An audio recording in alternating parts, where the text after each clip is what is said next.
Monopoly with my dog. So last Saturday night, my friends and I decided to have one of those wholesome, old school board game nights. You know, the kind where you pretend you're going to play Risk but really just argue about the rules until someone flips the board. We settled on Monopoly, because we hate ourselves and apparently also our friendships. Only problem was, somewhere between the pizza and the third round of Who's Got the Thimble, we realized the rulebook was missing. Not a huge deal, right? We figured we'd remember most of it, or just make it up as we went along. At first, it was little tweaks. Free parking became free therapy, and instead of paying $200 for pass and go, you had to deliver a dramatic reading of a Yelp review.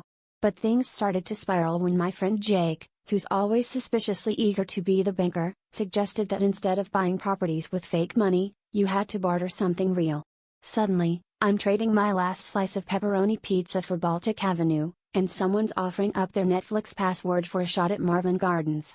It was chaos, but at least everyone was having fun. Except my golden retriever, Scout, who was mostly interested in eating the fake houses. Somewhere around hour 3, after a heated debate about whether you could mortgage Park Place for a hug, someone joked, "Hey, what if Scout played too?" This was the moment we collectively lost the plot. We gave Scout the race car token, slid him a stack of bills, and decided he could invest in properties if he showed interest, which basically meant wagging his tail. The next thing we knew, Scout had somehow acquired Boardwalk, Park Place, and both utilities, simply because every time someone rustled the treat bag, he'd sit and look hopeful. The real kicker was when Jake tried to evict Scout from a hotel and ended up surrendering his shoe as collateral. By the end of the night, Scout was technically the landlord of half the board. I was paying him rent and belly rubs, and my friends were haggling over whether a bag of bacon strips counted as legal tinder.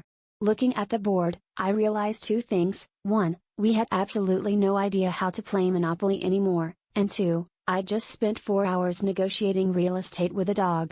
So yeah, that's how my golden retriever became my landlord, and honestly, his bark is way worse than his bite when it comes to raising the rent.